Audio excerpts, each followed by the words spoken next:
Hey, y'all. Good morning, good evening, good afternoon, good night, whatever it is. I'm just going to run in here with a couple of news, some big news to show y'all and to talk about. And before I do that, I'm going to give you a heads up.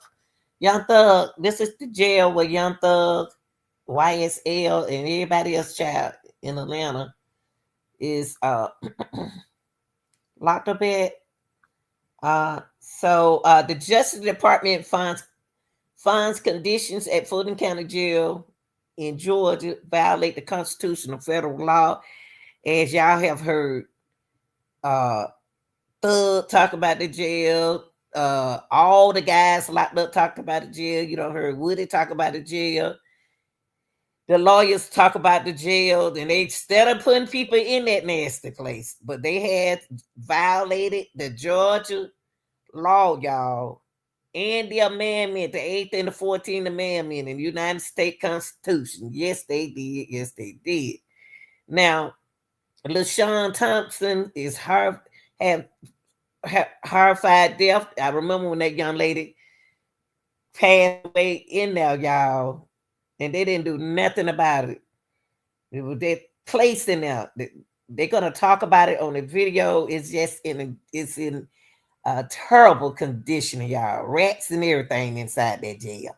That ain't the first time, y'all. This ain't nothing new. Many people held in jail in our country have not been convicted, y'all.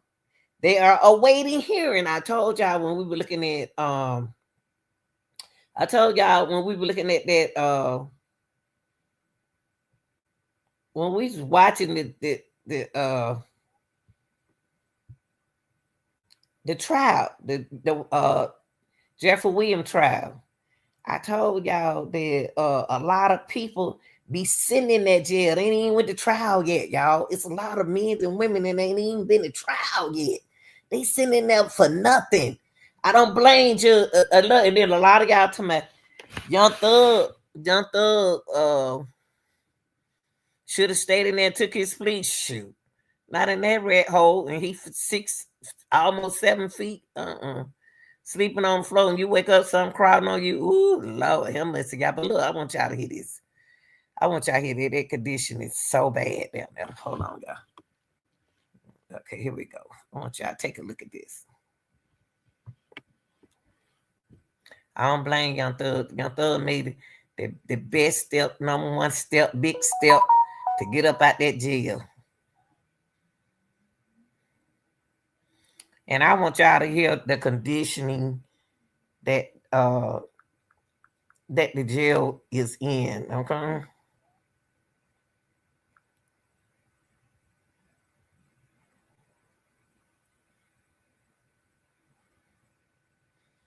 Like I said, a lot of people are waiting their hearings, y'all. Trial dates are serving short sentence for misdemeanors.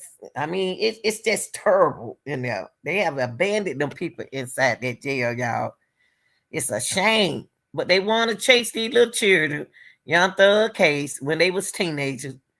Man, we got all this going on in Atlanta in our jail. Listen to this, y'all. Here go one of the attorneys.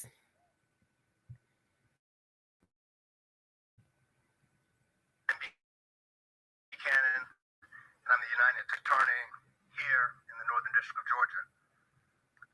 1974, Supreme Court Justice Thurgood Marshall wrote, "When the prison gates slam behind an inmate, he does not lose his human quality, his mind does not become closed to ideas, his yearning for self-respect does not end, nor is his quest for self-realization concluded."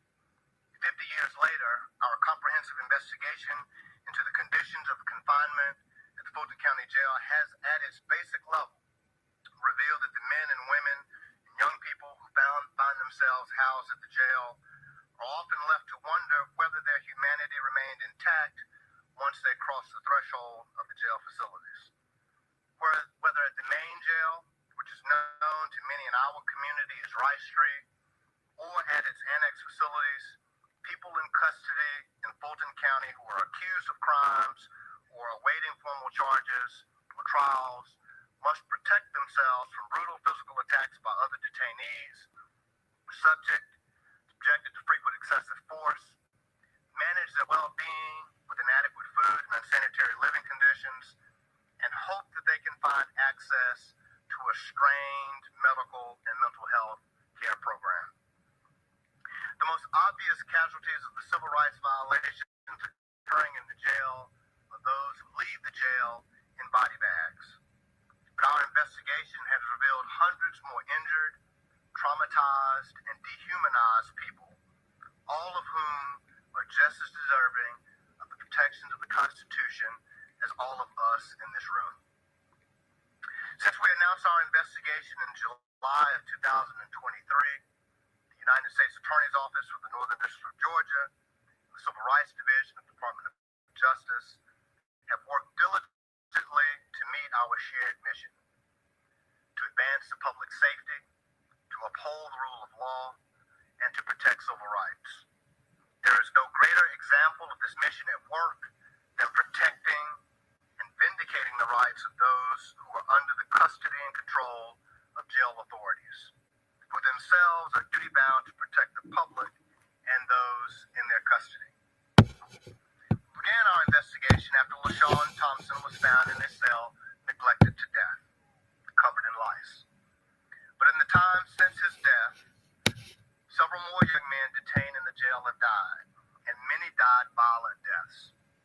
Our investigation revealed unacceptably high incidents of assaults and stabbings. In some cases, most disturbingly, jail staff witnessed and allowed the attacks without intervention. In 2023 alone, there were over 1,000 assaults and more than 300 stabbings in the Fulton County Jail. It outpaces the rate of similar assaults in other major city jails almost 2 to 1. Those numbers only reflect the reported attacks. Many detainees told our team that they explained that they feared for their safety. They were reported that they had been stabbed or assaulted. One such detainee was left untreated for multiple stab wounds for a week until our team alerted the jail of his injuries.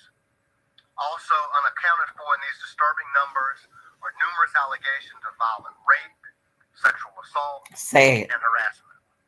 The crisis of violence in the Fulton County Jail has resulted in part because of a lack of effective classification and housing planning, which allows for extremely violent individuals and gang members to be housed with vulnerable and low-risk individuals.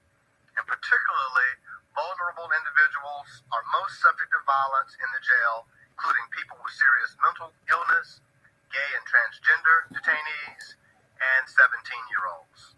In addition, the Fulton County Jail employs too few guards relative to the number of detainees to keep people safe. Poor maintenance of basic fixtures allows violence to go unchecked. But numbers aside, jail staff are often unaware of violence because they conduct inadequate security rounds. We uncovered incidents where hours or even days passed before victims of assaults were discovered by staff. Oh my God. One shocking case, while an officer sat in an observation tower, a man was killed with his hands and his feet bound. Not found until his body was extremely cold. What? Additionally, hundreds of all of this what we listening to. Allow violent detainees to move about at will in the shadows. What we listening to, I wonder what they're gonna do about it. This ain't even new. What they gonna do about it? It's been going on for years and years and years and years. And sometimes through the very walls of the facility. Equally alarming, men and women in the Fulton County Jail also experience violence from the staff. Our investigation showed that the crisis of violence, the lack of security at the Fulton County Jail, is paired with staff that resort to the use of force too quickly and too often. We found that staff were regularly deploying tasers and pepper spray without any warning, and for minor rule infractions like failing to hang up a phone quickly enough, yelling, or not putting items away as instructed. The rampant use of tasers is particularly disturbing. That's sad. The risk of cavalier deployment of tasers is not just the temporary pain and execution. Detainees have been hospitalized with serious injuries caused by probes that are embedded in sensitive parts of the body, like the neck and even in the bone. Excessive use of force in the jail is not confined to a few bad actors. Officers lack policy and training guidance on whether and when force is appropriate, and when officers cross the line, the jail rarely holds them to account. In some cases, the policy is glaringly inconsistent with established use of force techniques. Written policies explicitly state that staff may deploy their tasers against suicidal or emotionally disturbed persons without any of danger to themselves or to others. Staff are permitted to use force when a person interrupts their work, and the use of supervisors rarely assess a need for the use of force if they do it at all. Perhaps most concerning, our investigation showed that even when the jail determines that an officer used excessive force, discipline is virtually non-existent.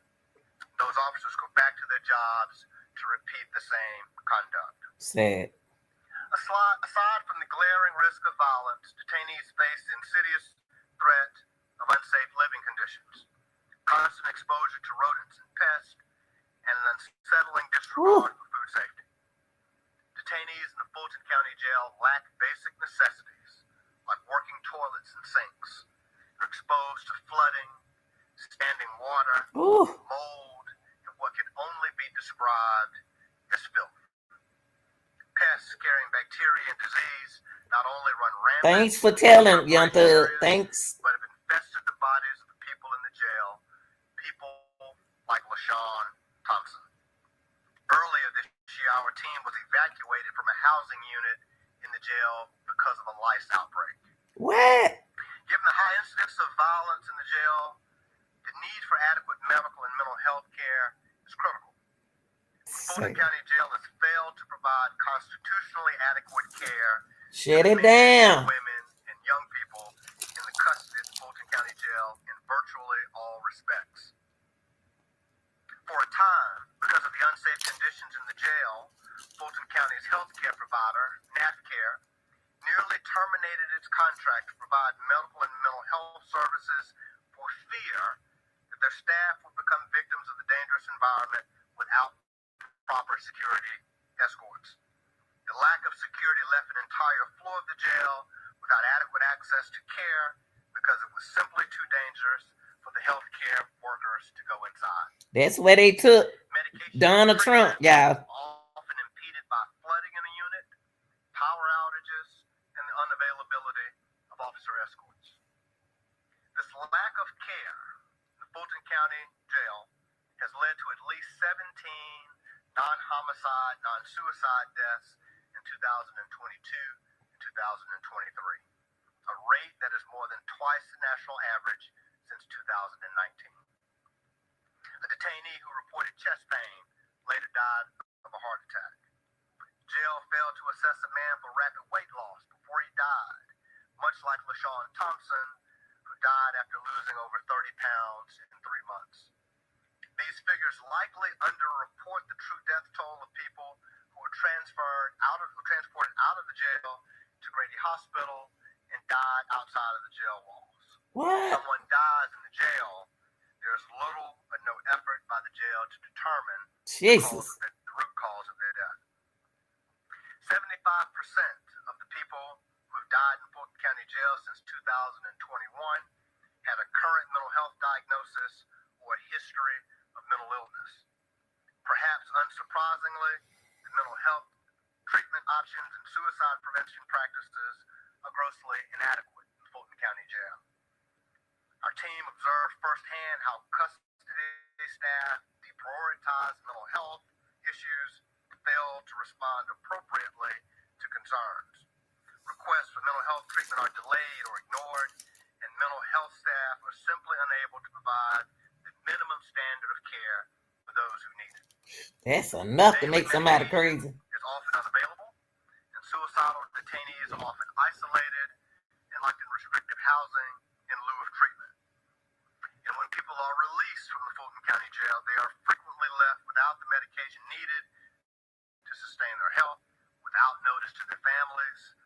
Thug. actively experiencing a mental health episode. This is not a recipe for ensuring the safety of these individuals upon release or the safety of our community, and it is constitutionally unacceptable. Finally, I'd like to speak about a population in the Fulton County Jail that many may not know exists. A population of 17-year-old boys and girls. All of the constitutional violations that I've discussed today apply with equal force to the young people housed at Rice Street and the annex facilities. The average stay of a 17-year-old in the Fulton County Jail is 392 days. In that time, they are particularly and uniquely at risk for violence, lack of access to mental health care, risk of suicide while in isolation. Well, that was y'all law to do that, not ours. During the team's tour of the South Annex, they learned the boys there were held in their cells for 22 hours or more frequently. Those housed at Rice Street fare no better. And to the extent that these young people require a kind of specialized educational programs that are called for by federal law, and then y'all don't want the money he was gonna get y'all. Educational services of any kind are provided to the 17-year-old detainees in Fulton County. These young people deserve better. You see that our report lays out the bare minimum measures Miss Love. the county jail must take to comply with its obligations under the Constitution and federal law. We are appreciative of the cooperation of Fulton County Sheriff thus far, and we look forward to working with them going forward to remedy these civil rights violations in the weeks and months to come. The Northern District of Georgia prioritizes the protection and enforcement of civil rights for our district's most vulnerable residents. We are grateful for the impactful partnership of our colleagues from the Department of Justice's Civil Rights Division. We would not be here today without their collaboration.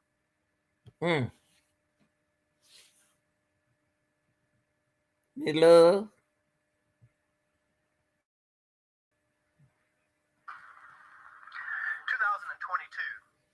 when I became U.S. Attorney, we formalized our tradition of civil rights work in this office.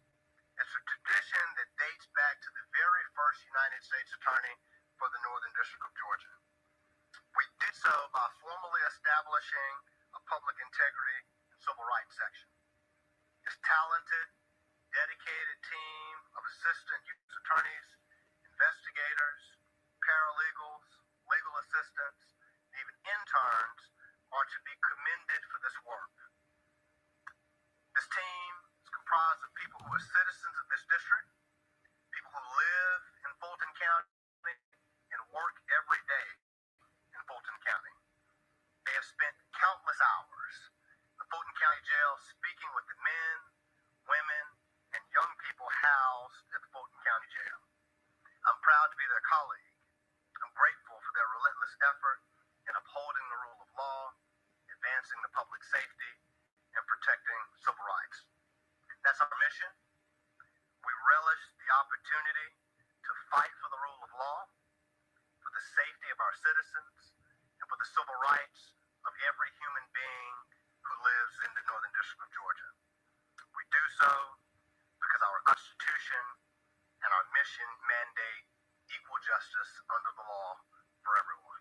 Thank you. Thank you.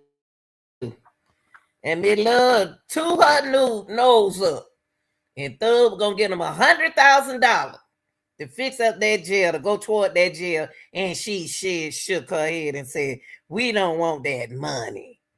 But she want them to, oh Lord, thank you, Jesus. Now, I want y'all to hear what these folks right here, not them. I want y'all to hear what these folks got to say. This.